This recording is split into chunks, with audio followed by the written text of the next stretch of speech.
জন্মদিনে বেলুন ফোলানোটা খুব টাফ, আর সেই টাফ কাজটাই করছে আমার বাবু আর আমার ছেলের বন্ধু। আর ওদের দেখে আমার ছেলেরও ইচ্ছা হলো বেলুন ফোলাতে। এখানে আমার মেয়েকে দেখো, ও ফোলাতে পারছিল না, আর আমার বাবু কি করলো, ওর মুখে একটা ফোলানো বেলুনই দিয়ে দিল। ও সেটা নিয়ে বসেছিল। বেলুন ফোলানো হয়ে গেলে পুরো বাড়িটা বেলুন দিয়ে বাবু সাজিয়ে ফেললো।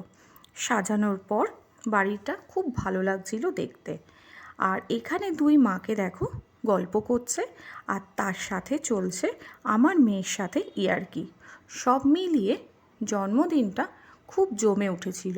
মাঝের মধ্যে ও রেগেও যাচ্ছিল, আবার ওটাকে নিয়ে আনন্দও করছিল। তারপর আস্তে আস্তে আমি টেবিলটা ডেকোরেট করলাম। সেই টেবিল ডেকোরেটটা করা হয়ে গেলে, আর আমার ছেলের একটা বন্ধু আসা বাকি, ও আসলেই আমরা এখানে কেক কাটিংটা শুরু করব। টেবিলটা সাজানো কেমন হয়েছে আমাকে কিন্তু জানিও। ব্যাস, ও আসার পর এখানে শুরু হলো কেক কাটিং করা। কেক কাটার পর আমার ছেলে প্রথমেই ওর বাবাইকে কেকটা খাওয়ালো। কেকটা খাওয়ানোর পর ও সঙ্গে সঙ্গে চলে আসলো আমার কাছে।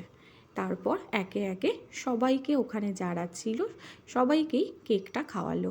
আর কিছুটা কেক কিন্তু ও বন্ধুরা মিলে মুখেও কিছু লাগিয়েছিল, যেটা আমি আর শ্যুট করিনি।